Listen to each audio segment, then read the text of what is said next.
Hello, everybody. Welcome. It's another edition of Let's Talk Broncos. Zach, it feels like I haven't been here forever. I'm excited to be back, especially after a huge Broncos victory that I happened to be at the game of. Every game I go to, we win. We need to You're the start good luck charm, man. Though they have won, I will say they've now won 11 in a row at home. So just about everyone who's showing up now is the good luck charm. Yeah, except for Zach Seegers, man. I don't know how many games you went to this year. I went to a game this year. One, yeah. Yeah. They overcame Zach and the other team in that game. It was really crazy. It made it that much more wild, that one.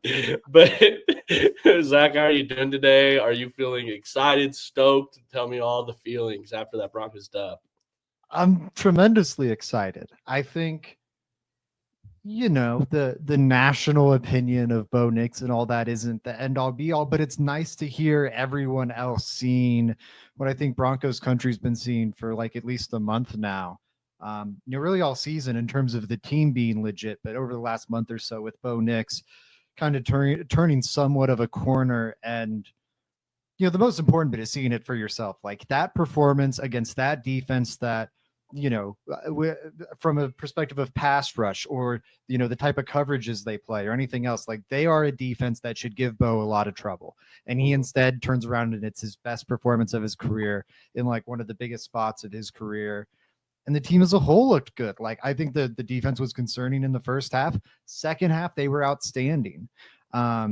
So it's a mixed bag, but I'm feeling pretty good about where the Broncos are at right now. And like, this is the best I've felt about them as Super Bowl contenders. I think right now I feel like they're the second best team in the league.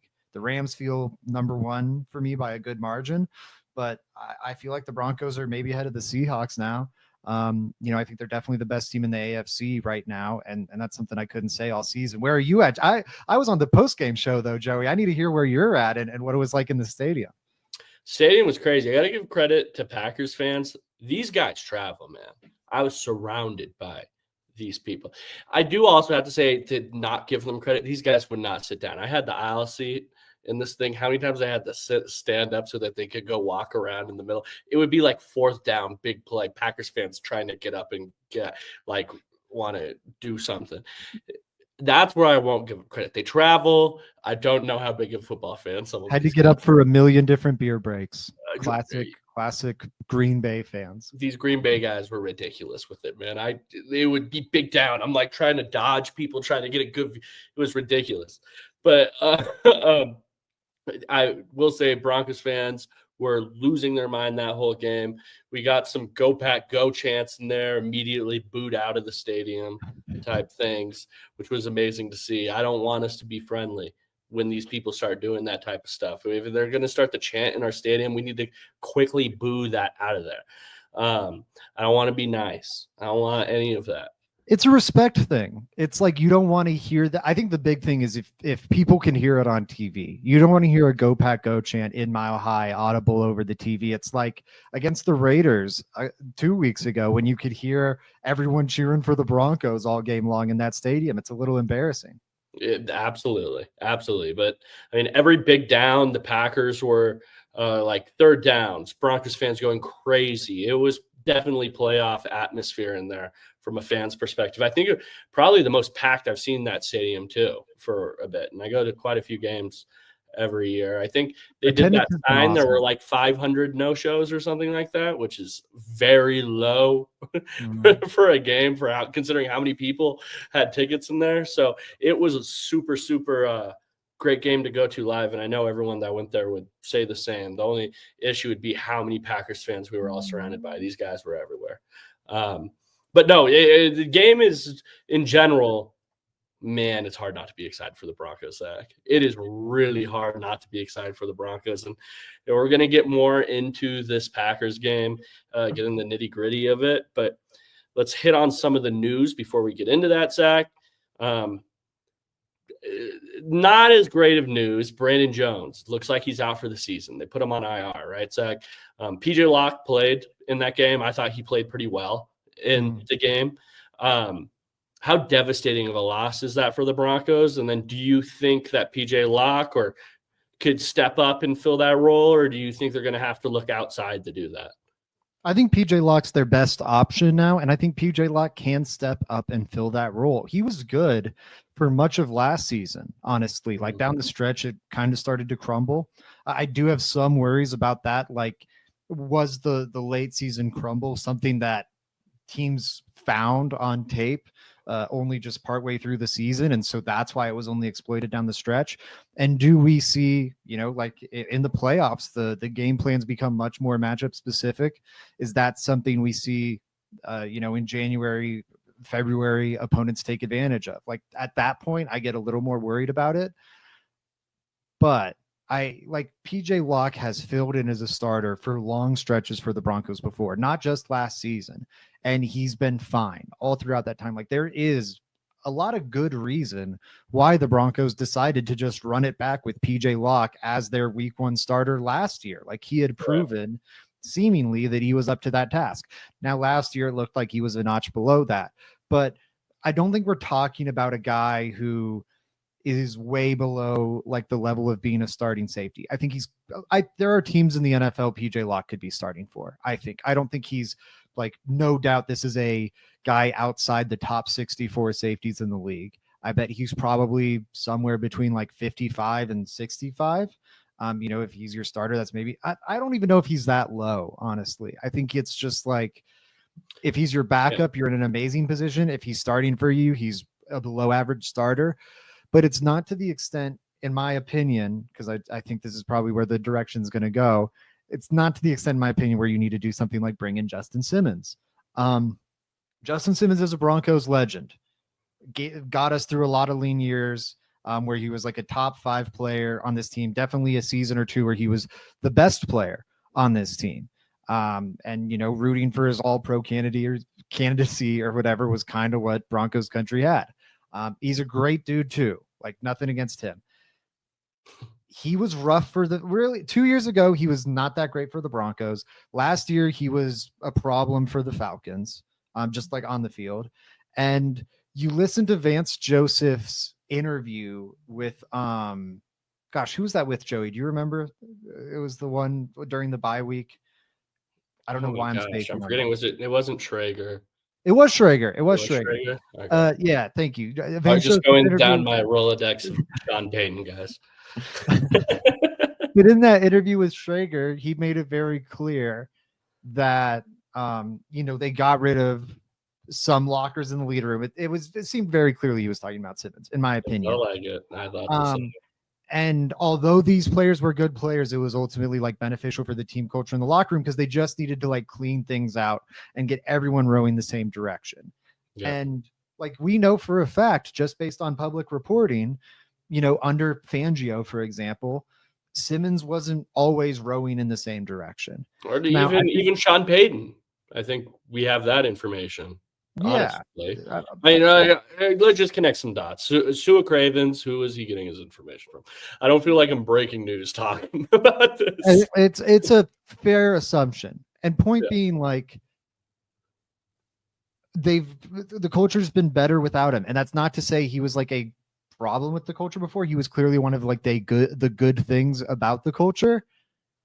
But I also, and like, you could say, well, he was a good safety. He had a great defensive mind, and Vic Fangio was a bad head coach. So he was probably right to question him or whatever. Right now, I don't want like the safety I'm signing off the street to like be anything but a good soldier who's rowing the same direction as everyone else. I don't need the like, well, I don't like the way Sean Payton's doing things, to Joey's point, where like we're leaking things to Sua Cravens or whatever. I like Broncos legend. I'm of the opinion, I had some replies to when I made a tweet about this that really surprised me, but I'm of the opinion he's like a no doubt Ring of Famer. I'll definitely push for him to get into the Ring of Fame.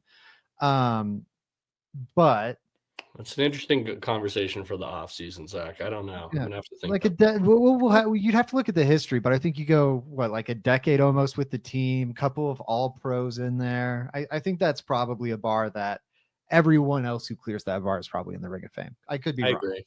I bet it's just like, does team success matter? It does, but I think if the biggest argument against Justin Simmons is like safety wins, it's like that's not the strongest argument. So, Safety ones is hilarious. Yeah. Well, I was thinking about that. Someone said something to me about that in like a tight end debate the other day, and I'm like, I don't think we're really like. I'm not holding a win-loss record against any tight end. That's true. I like he's a Broncos legend. I'm not trying to disrespect Justin Simmons at all. I also just don't think like even if you think no, he'd be a plus to the culture, like because I am speculating to a large extent on that front. Watch what he was doing for the Falcons last year. And honestly, watch what PJ Locke was doing for the Broncos last year. I'm not super convinced that Justin Simmons is an upgrade. I would honestly probably think PJ Locke's better at this point in their respective careers, especially Justin Simmons wasn't part of like a training camp. It hasn't been part of any of the like the defensive install. I think he's smart enough to figure it out, but would be coming off the street. Like he knows Vance Joseph too. Or he's had experience with Van Joseph. That's fair. No, that's a good point. But still, he's not been like in the meeting room every week. I would bet on PJ Locke being the better option right now. Maybe Simmons is like a slight upgrade, but like why upset the apple cart for that is kind of my stance. Are you of a different opinion on this, Joey? I'm not. I'd also like to add that, I mean, obviously PJ Locke's big injury last year, you talk about tailing off at the end. He was playing through injury all last year. So if the last time we saw him is what we're talking about, where he ranks, he might be in the 55 to 65 rank, that safety. And he was playing with the serious injury that's a great point, honestly. A serious injury that was really like a big deal with that. And fine. Yeah, exactly. So now he's off of that. Everything from the sounds of it is that he's healthy, 100% good. Maybe you can even expect better play than what you saw last year. Random note on this. PJ Locke, I'm just doing a quick Google search. There's a story from July where he says he's now an inch taller since the surgery. So fellas, you looking to change that Tinder profile to 6 foot, just break your spine and get spinal fusion surgery. And you too can be like PJ Locke, an inch taller. That might actually be better than the way guys are trying to do that now, but that's a story for a different day. The people are wild out here. Hanging like bats. Yeah. Anyways, in other news, let's hit on this real quick. The Broncos claimed Cody Schrader off of another team's practice squad. It was the Texans practice squad. I remember him at Mizzou. It's interesting to me, Zach, because he's actually part of the roster. I think that's the only reason why this is notable for the team. RJ Harvey, I think, is a good running back. I think he's even better in a role, though. So I'd be curious to see if this means anything. It just feels like we're getting to the part of the season why throw a wrench in it. I doubt he sees that big of a difference for this team. What do you think, Zach? I'd say you're totally right. To me, why not give him the couple snaps you're maybe if like it looks good in practice and everything. Like obviously there's going to be steps before the game. But if he checks those other boxes, like I don't know if I'd have him eating into RJ Harvey's workload at first, certainly, but I'd have him eat into like Tyler Baday's workload maybe a little bit, or like Jaleel McLaughlin. Honestly, like Tyler Biday, I'm fine with. Yeah, he has a value in the offense, even if I'm not his biggest fan. But like, give him the 2 Jaleel McLaughlin carries and see how it goes. And if it looks like you found something, then maybe you can expand on that. I don't mind that because I think what Biday and McLaughlin are at this point. Like Biday's been around the team for I think 3-4 years at this point. Yeah. Even if he's only been rostered for 2. McLaughlin's been around for 3 years at this point. You know what these guys are. We've also seen them play a lot, and like they're not coming to save you. Maybe Cody Schrader, this guy who hasn't really played in the NFL, I think he's got like 2 or 3 NFL carries.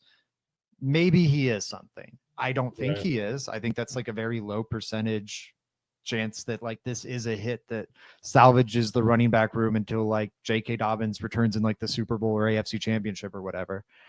But it's a 0% chance with Biday and McLaughlin. So like if this is a 3% chance, why not? Why not roll the dice on it? I think more than likely, though, this is just like an intel gathering move. Schrader, coming off the Texans practice squad, but spent a lot of time with the Jaguars. Jaguars. I'm conscious now about how I'm saying it because we had a radio caller who was like, "I hate Jaguar." Anyways, Really? I think that's how I say it. Jaguar. I think it's Jaguar technically, but it doesn't matter. That's ridiculous. No one does that. That caller needs to shut up. That's my take. That's I wish I was on the radio for that. He needs to stop. But they I think it's mainly that. I think of the game between the Niners and the Jaguars earlier this season where Saleh made some comment. I forget if it was Saleh or Liam Cohen made the comment about Saleh. One of the two. I think it was Cohen called out Saleh for his sign stealing. And like that is a big thing against these Kyle Shanahan offenses or whatever. No, it was Saleh talking about how Cohen was stealing his defensive signs. So I wonder if maybe that's an element. Like clearly this Jaguars team and like their spying, for like lack of a better term, is something that people are clued in on. And now right before this game, you sign a guy who's been like inside that organization for a long time. I think they're probably trying to gather intel. Plus, there's a good chance you see the Texans again. With them headed towards the playoffs, Broncos have obviously clinched a spot. He can maybe give you a little bit of extra insight into that organization. Well, that's an interesting take on it, Zach. I think I would like that. I like the signing more if it's more of an intel gathering type situation. Honestly, I really do. It's an interesting take. That's a very interesting take. But let's get into the meat and potatoes of this episode. The stuff I really want to talk about. What got me so excited while I was at the game, Zach. Bo Nix looked phenomenal. I think there were times this season where it was fair to be like, man, Bo Nix is really holding this offense back. I think that was a fair take at a point. I really do. Since bye, and I have to go back and check. I think it was since bye last year too, right? Last year it felt after bye really kicked it into high gear. But what we saw this last game, I said last year he kicked it into high gear after bye. This was like pedal to the metal high gear. Like this was all the way up. Bo Nix was phenomenal.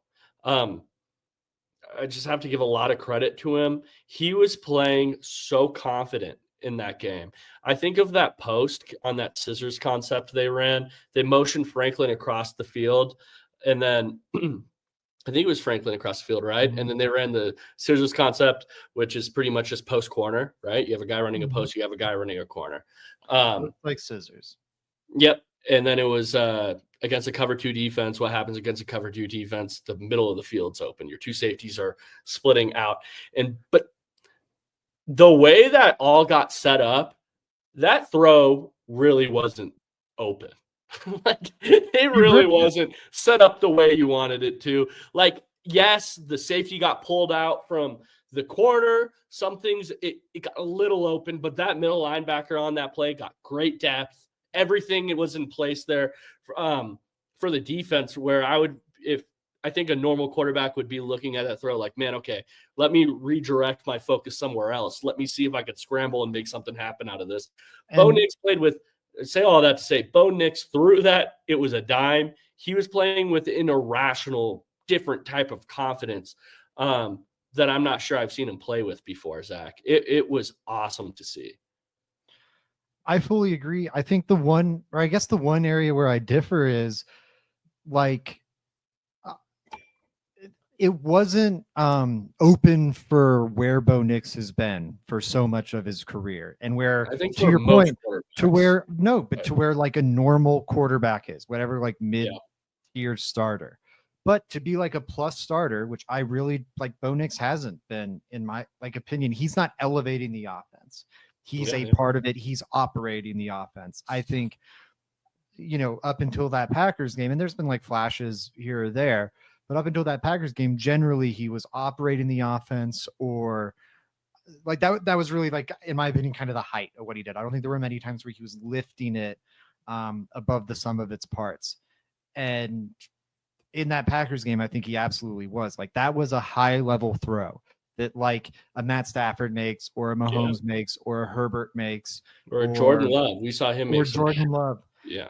And like that's where you want Bo to be. Like Bo, I think, has prior to this Packers game, nationally, there's plenty of doubt, but prior to this Packers game, I think he had demonstrated that like he's going to hang around in the NFL. He's a functional starter at worst. Yeah. And this game, I think, was him starting to build the case of like, I can be a plus starter. I can be like a top 10 quarterback in this league. And that is really darn important when we start getting into like, do you want to pay this guy $55 million plus going forward? And like that, it's just also so big to see because like the lack of aggression, I think, has been like a real thing holding him back, where he's too quick to check the ball down or, you know, take the safe answer, you know, take the low instead of the high rather than like really push the envelope. And seeing him do more of that, I think has been tremendous. And like, that's what you, I think, are ultimately going to need if this team wants to win a Super Bowl this year. And it seems they're unlocking it at the right time. Honestly, Zach, I've always thought, I don't know if it's like wanting to check the ball down thing, like a lack of wanting to be aggressive. And I always thought it was more of this guy's not seeing the field all the way right. And it felt like, I mean, the throw we're talking about was just pure arrogance. Like, I can fit this into a window because I'm that damn good.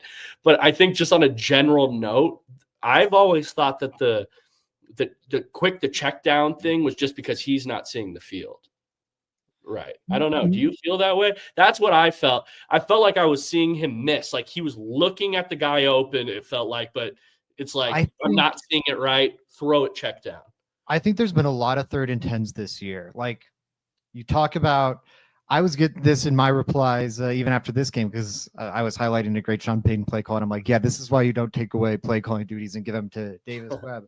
Yeah, and some of the replies were like, well, a lot of the like screens and blah, blah, blah. And Sean Payton does run a lot of screens. A lot of these are also check downs with an escort. And I've seen so many 3rd and 10s this year where it's like drop back, boom, check down. And it's like, no, like read out the like, let's get to the check down rather than just defaulting to it. Like, I think, you know, honestly, part of the reason he was able to shred the Packers is like, you look at what the Packers game plan was.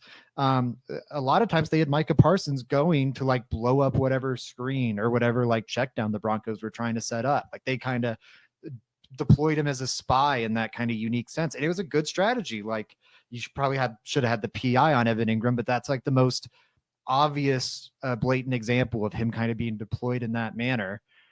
They used their like defensive superstar chess piece that way because they know this is like what Bo Nix likes to do. Let's take that away from him. And to Bo Nix's credit, they took that away from him and he punished them by filleting them downfield. I just hope he unlocks that more regularly. So do you think, though, that is something that will continue to happen going forward? Are you hopeful for that? Or is that just something you're kind of holding out for? This was kind of a flash in the pan thing for you. I think it's legit because, you know, he struggled against zone a lot this year. Like the splits for him, man versus man and versus zone, have been dramatic. And you're going up against a very zone heavy defense. They leaned into those tendencies, knowing what Bo Nix was bad at.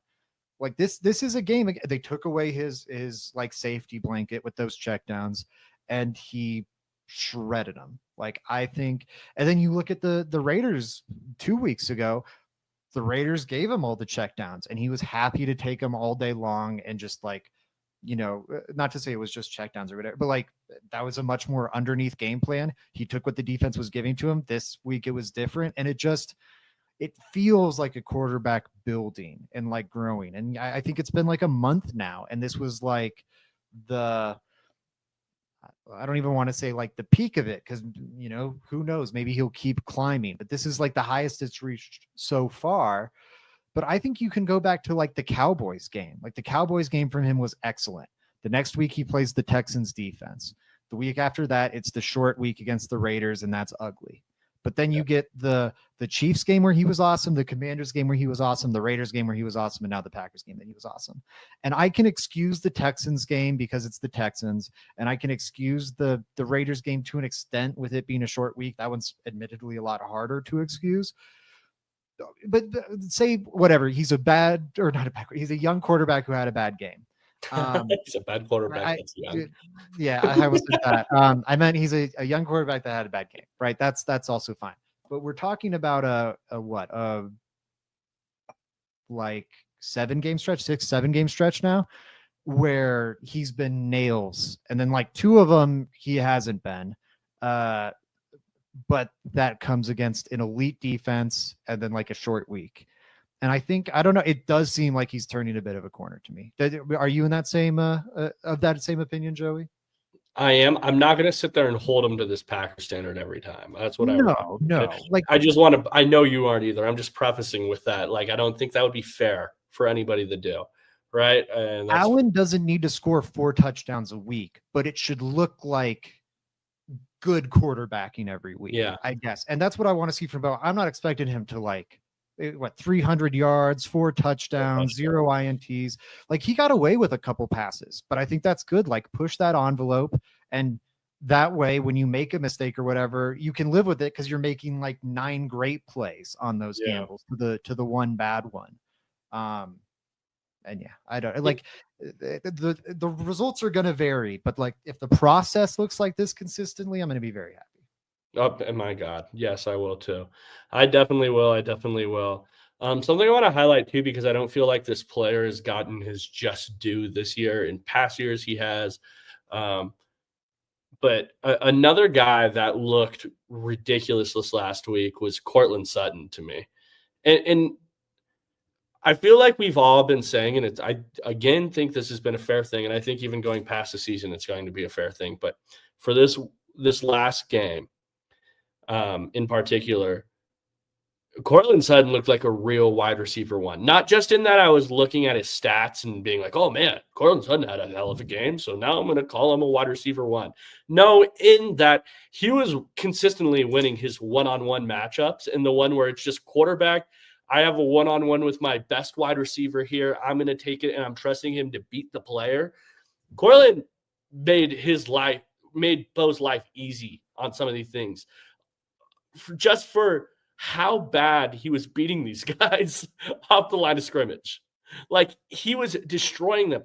You wonder why he's wide open on a couple of these fly routes. I think he got like 3 fades in this, or 2 fades in a releases, man. Or an out and up, right? It was an out and up, or was it a slug? Yeah. I forget. It was an out and up, yeah. Out and up. In all of those, it would have been disappointing if Bo didn't hit him in the proper place. Like, you got to give Bo's credit because he did hit them. But Courtland made Bo's life easy on all of those throws. The 4th and 3, the touchdown, the out and up, all of those. Courtland made Bo's life easy in those situations. So I have to give him a ton of props. Zach, it's just like one of those things where the Broncos offense was clicking on all cylinders in that game. Everything was going how you wanted it to go. Courtland Sutton being one of them. I just had to give him his flowers for that game as well. And I think it was all replicable. Like, I think the one thing that maybe you'd think like doesn't feel super sticky about it is maybe like Troy Franklin, hauling in all 6 targets, 2 of those being contested targets, and he goes 2 for 2 on those. The one that Bo rolled out and threw the off platform to him, kind of, I think was like a hook, or it was like, you know what I'm talking about? This guy's on his back. Threw it by the I don't think he's making that catch again. No. And that's the thing. Like, some things went right for the Broncos in this game. Absolutely. I think this is a replicable formula. And I think the Packers are a lot better than the Jags. And I don't know, man. Like, I know they had some injuries in that game that changed things. I kind of think the Broncos might really be turning a corner now. In that Raiders game, where that should have been a multi-possession victory, was like the start of it. They thumped the Packers. Like, this team hasn't had many multi-possession victories. They beat this team by 8, which is obviously like the maximum single score margin. And it could have been more if they get either of those late fourth downs, if they even like try to attempt a field goal on one of those. It's possible that Lutz hits it. If they try to go for it, if they get the earlier 2-point conversion, it's a 9-point game. If they go for it on their last touchdown, which like Sean Payton had some weird coaching decisions in this one, that was one of them. I don't know why you kick the extra point to go up 8 rather than go for 2 to make it potentially a 2-score game. Yeah. The fullback dive off of like the wing T formation. I think that was the most ridiculous thing I ever saw. That was also no running back in the game. We had tight ends, and I was like, they got to be trying to make them jump now on that Hut 3 thing. They've done the Hut 3 thing twice, and it worked. This time they're looking really heavy. They're going to do the Hut 1, Hut 2, Hut 3, and try and get a Packer to jump. And then it was like Hut 1, Hut 2, Hut 3. No, here comes Adam Prentice. Here comes the fullback. Did not work.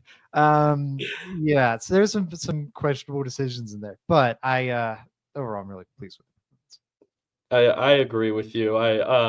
Before we move on to the Jaguars, because you segued us good, I do want to talk about this defense as well. And one thing that I think needs to be highlighted in this, because you started the show saying, hey, they did struggle in that first half specifically. The Broncos wouldn't have won that game, though, if they didn't hold them to 3 consistently in that first half. Yeah. Held them to 3 a time. And I'm thinking of specific plays, like the Hufanga play where he blew up the pitch. Josh Wiley, right? That was insane. Yeah.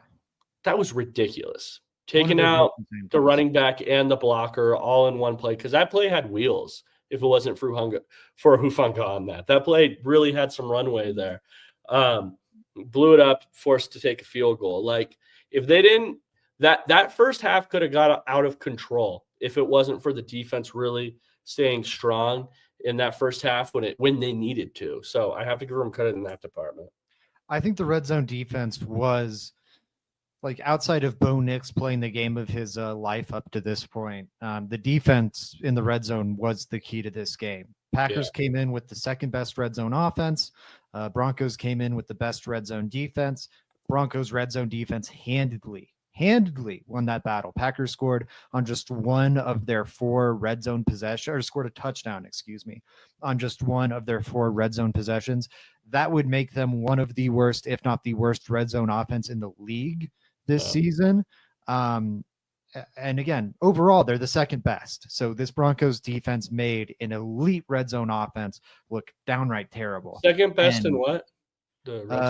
Touchdown percentage. I think we have the least amount of touchdowns allowed. I do know that. Oh, so the Broncos are number 1.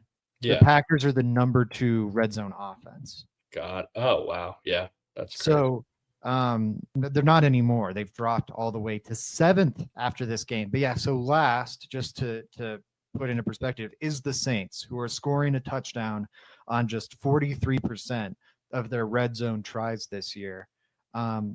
The Packers, who came into this game converting 68%, only, which was second best, converted just 25% of their red zone possessions into touchdowns. Yeah, to me, that was this game in a nutshell. Yeah, I mean, Broncos too. They've only allowed 24 touchdowns on the year, which I just find like a staggering stat. The next closest would be 28 and 4 touchdowns. It's a big difference. That's a game's worth. 28, that's 28 points. And by percentage, this is also crazy. They've allowed a touchdown on just 38% of red zone tries. See, that's wild. The Vikings and Rams are tied for second at 45%. The gap between the Broncos and second place is about the same as the gap between second place and 8th. Yeah. Just to give you perspective, like, the Broncos are not only the best red zone defense, they're that by a mile. And again, they're doing that. They're the best at a 38% rate against the Packers, who are a hyper elite red zone offense, 25%. They wildly impressive. And shout out to Riley Moss, who had like a huge PBU in the red zone on Romeo Doubs to save a touchdown. The interception didn't come in the red zone, but another great play for him. And he's got like the whole NFL world defending him on the one bad thing he had, which was the PI. So shout out Riley. I don't even think that was a PI, if I'm being honest with you. It wasn't. Cody Alexander, who's like the match quarters guy, the great X's and O's guy, had a breakdown of like, no, letter of the law, NFL rule book, you can hold the receiver's arm like that. It's called like a hook or whatever. And it's legal as long as like the receiver doesn't make an effort to like break it and you continue to hold on. If they're just like running there and your arm's there, that's fine. It's like if you limit them in any sense. And I forget the receiver on that play, if it was Dubs or whoever, but they didn't try and break free. So it shouldn't have been golden. It was golden, I believe. Yeah. You're right. But yeah, they have it out for my boy Riley Moss out there. They really do. Like, it's just something where they throw in the flag no matter what. Marginal, it doesn't matter. Like, if he touches a guy, they're going to throw it because the word's out there now for the league. Like, he has a reputation for it, and that's what they're going to do. If you're a Nuggets fan, he has the same reputation Lou Dort has, but in the opposite direction. Lou Dort's playing football. He's Ray Lewis out there for the Thunder. Like, he has the opposite going for him. It's not I want body cams on these NFL officials calling Riley Moss games. Man, it's always the guy not even close to the play, too. Every single time. It's somebody throwing it from across like the backfield, 20 yards downfield. I can't do it. And there is something, too, though, I want to say, in those big, hey, it's 3rd and 13 for whatever reason, right? There is something to these other teams being like, we're just going to throw it up to Riley Moss because they're going to throw a flag. And it's not fair to him. I'm not saying it's fair to him, but that is something that I really do think teams are going to do and are constantly trying to do. Would it be crazy, because we've seen them rotate corners some, would it be crazy to you to take Moss out in those 3rd, 4th and long situations and put in like Barron or KAD? Honest to God, the only reason that's holding me back on saying yes in this, because logically everything about it makes sense to me. Again, not fair to him. I don't think a lot of these are flags. I'm just saying what the refs are doing consistently to the guy. I can't imagine setting that precedent as a coach, being like, hey, you're playing really good, but because the refs keep screwing you, I'm taking you out. That would be the hard part, I think, for them to stomach. So, and then, I mean, you heard Vance Joseph in that same interview you talked about earlier, like just a few plays could ruin the confidence of a player. Riley Moss has shown crazy amount of ability to fight through adversity, because the same play he'll have that PI, the very next play he might have a crazy PBU, sticky coverage. But if you start benching the guy because of it, I don't know what that does to him. He might not just be the same guy after. I'm not sure. Yeah. But let's talk about this. Let's talk about the Jags game now. We talked a little about the defense. We talked a little about the offense. Is there anything else you want to talk about the Packers game, actually, before I move on? I was happy to see RJ Harvey keep building on the Raiders game. I think there's definitely a long ways for him to go, but we kind of talked about it earlier. There's probably no salvation coming at running back, really any of these positions, from outside the building. We're past the trade deadline. Like, if guys go down at this point, it's next man up.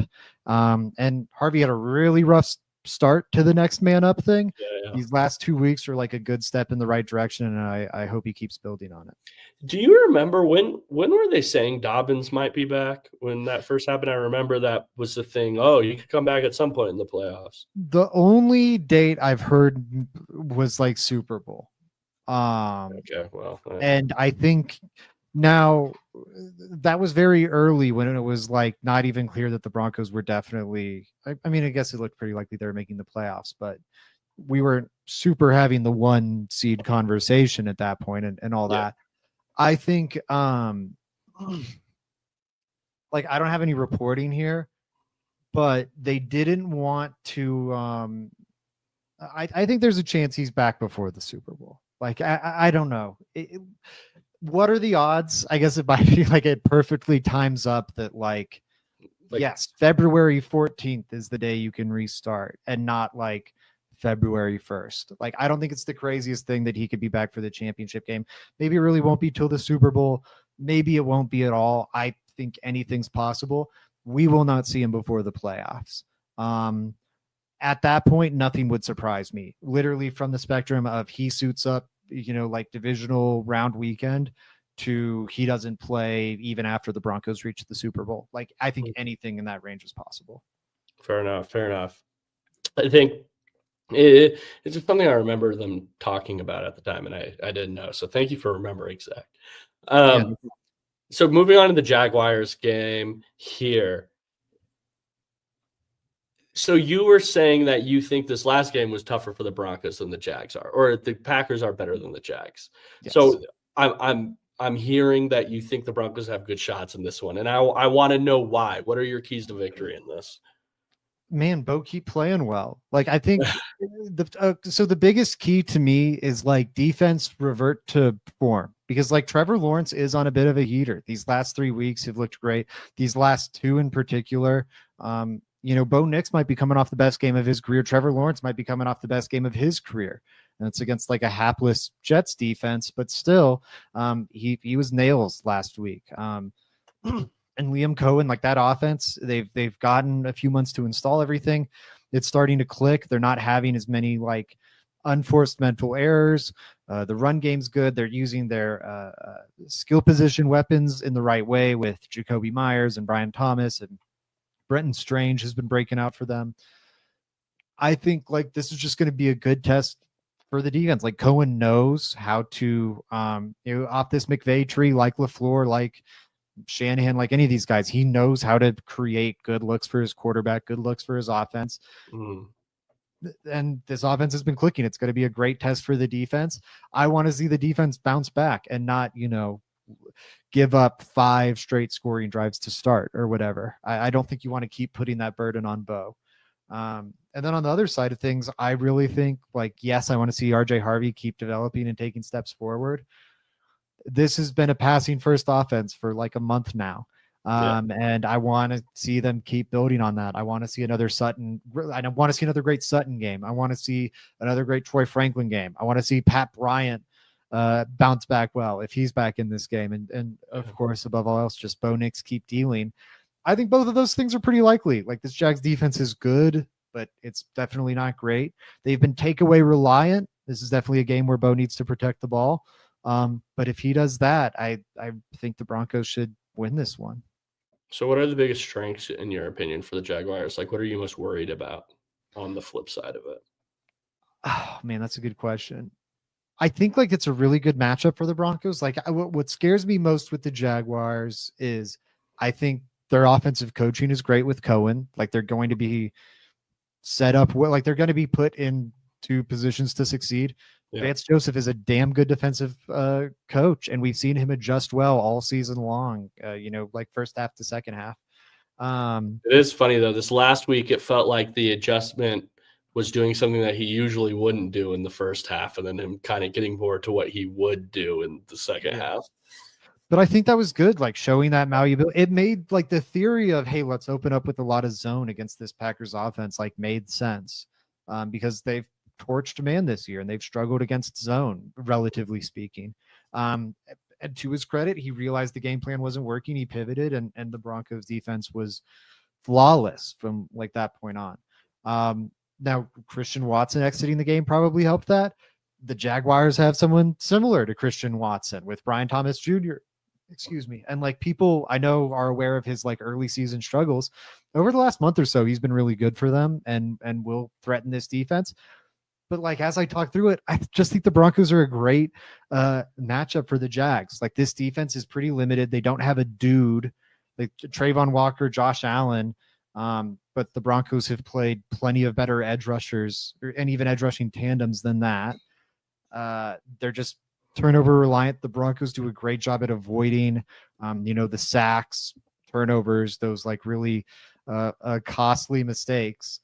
And then on the other side of the ball, like I know Trevor Lawrence is on a heater, but we've also seen like 5 years of this guy, and he typically turns into a pumpkin. And against a good defense like this, I think there's a pretty healthy chance that happens. And the Broncos have the talent to limit these Jags weapons. How do you see this game playing out? I know I'm going on and on about it. Do you see it much differently than me? No, I agree. I think the Jags are going to force this Broncos teams to pass a little bit. Like I was just going over some of the stuff before the show, and this Jaguars run defense has been really good the entire year. So it's something that I'm looking for. But their pass defense on the flip side hasn't been that terrific. So I think it's going to be very similar where, hey, the Broncos might be forced to throw the ball around this game. I think it's very much on, or at least the offensive output is a lot on Bo Nix's lap again in this one. As it has been, I'm going to say this since J.K. Dobbins' injury. This is nothing new. Since J.K. Dobbins' injury, it has been the offense's control has been in Bo Nix's hand. The run game really hasn't been all too effective for them.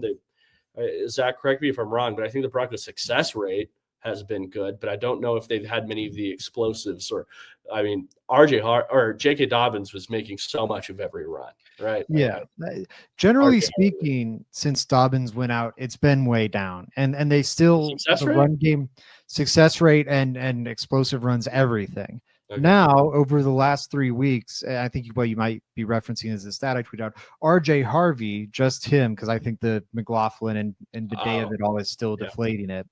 But RJ Harvey he has like a 53% success rate over the last 3 weeks, which is fantastic. Now, I'll also say that's really inflated by the Raiders game where he had a 70% success rate. I don't think so. Against the Packers, he had a 44% success rate.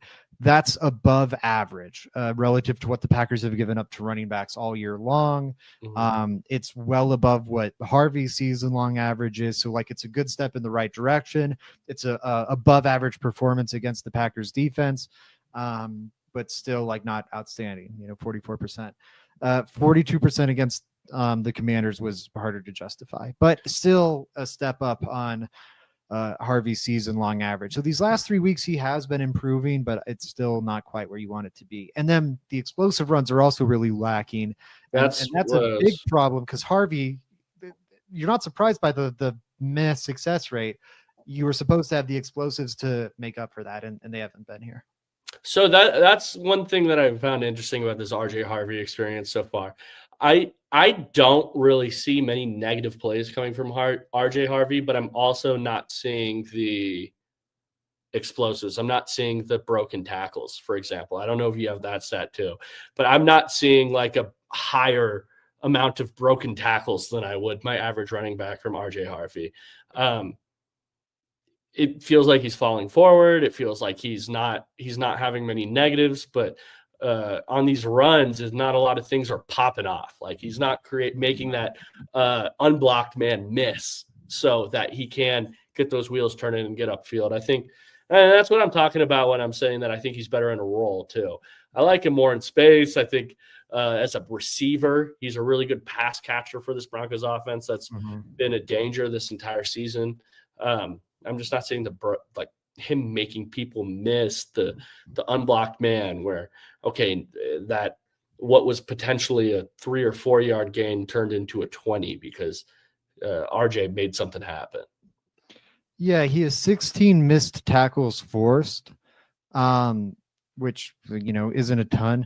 And if you look at the people around him, other people in that neighborhood of missed tackles forced, I'm just looking at PFF's rankings and how many carries they have as opposed to RJ Harvey. And it is stark. Harvey has 110 guys in that neighborhood. Kendre Miller with 47, Bam Knight with 82, Tootin with 78, Singletary 91. He's ahead of guys like Tyrone Tracy and late stage Alvin Kamara, but behind just about everyone else. We're talking about, or he's forcing the same amount of missed tackles as all these people. They've just done it on way fewer touches. Yeah. So it supports your point. I think some of that is improving though as the game slows down. I do think this game against the Packers and more so his game against the Raiders are the two best of his career. And against the Raiders, now that might just be a team that's giving up on the season, but I do think you saw him break a lot of tackles in that game. Yeah, no, that was from a tackle breaking perspective was definitely the best game I've seen him play in his short career thus far. And I'm not down on him at all. That's another thing I want to say. I think in a role he's been spectacular. I think Yes. carrying the load, maybe he continues to get better. Because I saw so many of this making that unblocked man miss stuff at UCF. I've seen it. It just hasn't been as a Bronco yet. And I think it's yeah. fair to expect that to happen less. Like none of us have ever been an NFL running back, but I think you can wrap your head around like you're getting started at this and the game is so much faster than what you were seeing. Like he's not coming out of the SEC, he's coming out of the Big 12, and it's so much faster than what you're seeing against those Big 12 defenses. And like that phone booth, we talked all pre-draft how great he is at making the guy miss in the phone booth. That phone booth is now tighter and it's closing faster. And so everything has to speed up. And I'm hopeful that we're seeing his brain catch up to that these last couple of weeks. Yeah, I am as well. I think it's interesting. It's something to watch for sure. If RJ Harvey can continue to prove there, that'd be fantastic because I think he's already doing a really good job at making as many yards as he can before getting hit. Like I don't know if any of this is making sense, but I think he's really good in the success rate type of stat area so far in his career. This last game, like a big concern for him was that he bounces everything outside. I haven't gotten much really better at taking those. That hasn't been a thing since we first brought that up, but it really hasn't been a thing. So I'm not all the way down on RJ Harvey at all. Let's move into some bold predictions, Zach. What bold prediction do you have for this game? My bold prediction for this game, you know what? I want to go back to the Bo Nix. I was going to go RJ Harvey, but you brought up the run game thing, and I was looking at that, and there is a lot of truth to it. The Jags do have a really good run defense. I think least amount of rushing yards given up a game this year. Third in EPA per rush allowed, third in rushing success rate allowed. Now that turnover reliance does pop up when you look at drop back EPA versus success rate. Drop back EPA, they are 11th, so not elite, but top third of the league. Drop back success rate, they're 23rd. So really like on a down to down, just to simplify that for everyone, success rate is, are you staying ahead of the sticks? It's a better down to down thing because it's just a binary, yes or no. It doesn't matter if you go for 50 yards or 5 yards. If you're staying ahead of the sticks, you're staying ahead of the sticks. And when you're taking away the heavy weight of like takeaways and sacks and those explosive defensive plays the Jags defense is so good at generating, they're like a bottom 10 pass defense. And like, what is Bo Nix's superpower been since, I don't know, I guess the first couple games of his career when he got the interceptions out of his system? Protecting the ball and limiting sacks. I think they'll carve this defense up. Let's say Bo Nix goes for 250 plus yards and 3+ total touchdowns this week.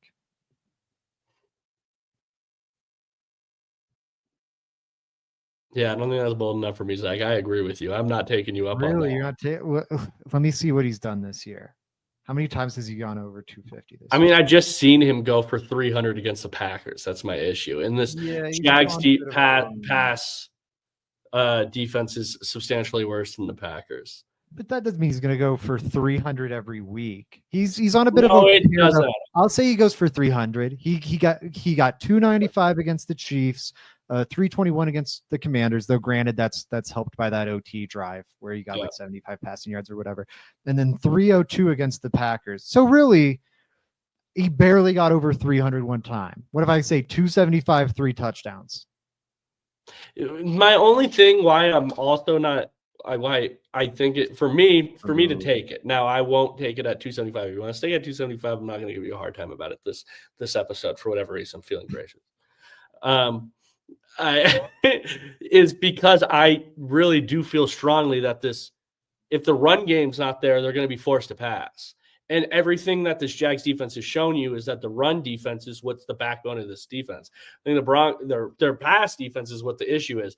I think it's very likely that this is a high attempt game for Bo. Do you understand what I'm saying? It might not be the greatest in terms of it might not be better than the Packers game. I doubt it is. I highly doubt it. But I wouldn't be shocked if he had more attempts. Okay, he's had 3 touchdowns, 3+ touchdowns in 5 games this year. Mm-hmm. In those games, he's had 275 yards or more twice. I'm talking about something that's happened 2 times all year. So what is it? What are you saying? 275 and 3 touchdowns? 275 and 3 touchdowns. In a vacuum, he's had 275 plus 5 times. He's had 3+ total touchdowns 5 times. You know what? Actually, what about this sweetener? 0 turnovers. 3 touchdowns, 275 yards, 0 turnovers. You got me on that. I will take you up on that. 0 turnovers included. There's too many variables now for me not to accept. All right. So let's should I do Bree's really quick before we go to yours? Yeah. Bree is predicting a Marvin Mims touchdown. I am assuming special teams or offense counts. Marvin Mims touchdown. Ooh, this is another good one, man. I don't know where I want to go with I feel like he's due, but I also feel like last game and literally Peyton's talking points leading up to last game, it was, we're going to get Marvin Mims more involved. And then the game came and Marvin Mims was more involved. I don't think that's going to stop. Like, it's very clearly been a talking point for them. That's why it's not just a do thing. It's like, man, the Broncos are getting him involved right now. They're trying to get him the football. Do you want to know the Vegas odds on this? What is it? I don't know if they even have Mims listed. Is it really? They go, I see Harvey, Sutton, Franklin, Ingram, Bo Nix, Broncos defense. They don't even have Mims as an option. They have Broncos defense over Mims? That's wild. That's crazy. So I mean, that would suggest it's fairly long. I'll take her up on it personally. I'll take her up on it too, but I think it's a good strategy bet from Bray. That's what I will say. I think everything, knowing what I know following the Broncos, is that's like, I could very well see that happen. It's not like it was 3 weeks ago, like, or 2 weeks ago when he was first coming back. The Broncos made an effort to. Our offense is better when Marvin Mims is touching the football, and they're going out of their way to get him to touch the football now. So, yeah. No, and I will say, after this awesome couple games Sutton's on, he's on pace to once again have one of his most productive seasons of his career under Sean Payton. So he's only 170 something yards short of another 1,000-yard season back to back, first time of his career. 114 yards. Or 114 would get him to 1,000 back to back, which, like you said, would be the first time in his career. He's only got 3 1,000-yard seasons, or 2. Sorry, this would be his third in his career. Only 1 post ACL, and like under Sean Payton have been the best years of Cortland Sutton. That Russell Wilson year, he only had 772 yards, which is one of his lowest yardage totals, but 10 TDs. He was a red zone monster that year. He was like the best red zone weapon in the league. That's the most touchdowns of his career. And then last year, he has 1,081 yards, 81 receptions. That's second most yards, most catches of his career. He also has the most first downs of his career. He was great. And then this year, it looks like he's going to be right in line for that. Okay, he's in line for 1,075 yards, and probably about he'll probably get 2 more I'm just doing some math in my head. Probably about 8 touchdowns. So that would be right in line with like what he did last year. So I can't believe Sutton's fallen out of the offense. Is he now the wide receiver 2 behind Franklin? It's looking like one of his most productive seasons ever, right in line with what he did last year. Especially before the Pat Bryant injury, it felt like Troy Franklin was falling out of the offense. Like, people are just chit-chatting is what's happening. It's football is a week-to-week thing. Whatever happened last week is the story of the season in people's brain. People have short term. George Payton is a matchup dude. If you give him like an all pro, like Alvin Kamara or Michael Thomas, sure, he'll spam that button a lot. But outside of like those 2 guys and Jimmy Graham, Like Yeah. outside of those three guys in his career, it's been always just like wildly spread around to everyone. Right. Like there's been a Marcus Colston who's the number one guy, but it's not Yeah. like Colston was getting 1,500 yards and 20 No. touchdowns. Like They had Robert Meacham. They had Darren Sproles. Yeah. They had a bunch of different guys who were Everyone. getting the ball too. They're going to be an annoying fantasy team. I know Broncos fans love getting the Broncos on their fantasy squads. I would avoid that when Peyton's the head coach. Outside of maybe Bo Nix, he'll get his numbers. Yeah, Bo will get his numbers. Mine, Zach, is okay. I have no reason to really bet on this other than that I think Sean Payton is like just the type of coach that's like, oh yeah, I'll do this. I think it's the Evan Ingram revenge game against Jacksonville a little bit. I have 75 receiving yards for Evan Ingram this next game. Fun. I think I mean, he's kind of been on a lull. That I think it was the Raiders game. He was phenomenal. But yeah, so there's not a lot of reasons to do it other than that it's the revenge game. And I think Sean Payton's the exact type of character that will play into the revenge game type situation. So that's where I'm going for this. I like it. I'll take you up. He only has 75 yards in one game this year. Was that breakout against the Commanders? That's really his only game over 45 yards receiving. So you know what, Joey? I think you finally made a bold prediction. I'll take you up on it. Yeah. All right. What non-quarterback's throwing a touchdown this game, Zach? That's your only bold prediction. I'm so annoyed that it's happened. It's happened like 2 times since I made the prediction. I knew it was going to happen at some point this year, and I missed it. All right, let's move on to score prediction. Give me your score prediction, Zach. My score prediction, Joey.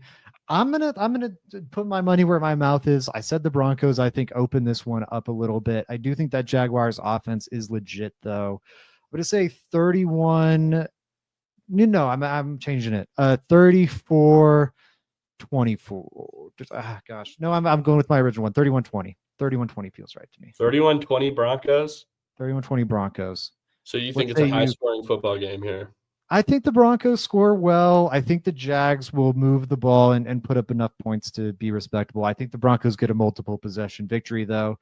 Bree has Broncos 27-24, I believe.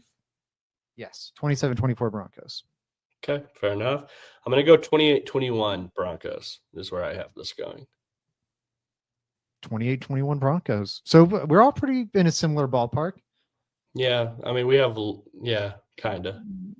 I believe the most in the team. Bree believes the least in the team.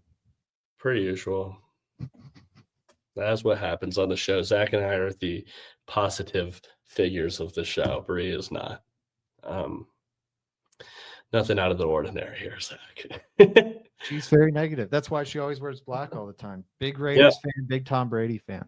She used to wear orange, and then Tom Brady bought the Raiders, and it was like just black for me now. She hated prime Drew Lock. Zach and I, obviously, big supporters there. Big supporters. We were just like, hey, Bree, you got to support the team. And she was like, no, I don't like the way he raps. I don't like that. I don't like that music. Yeah.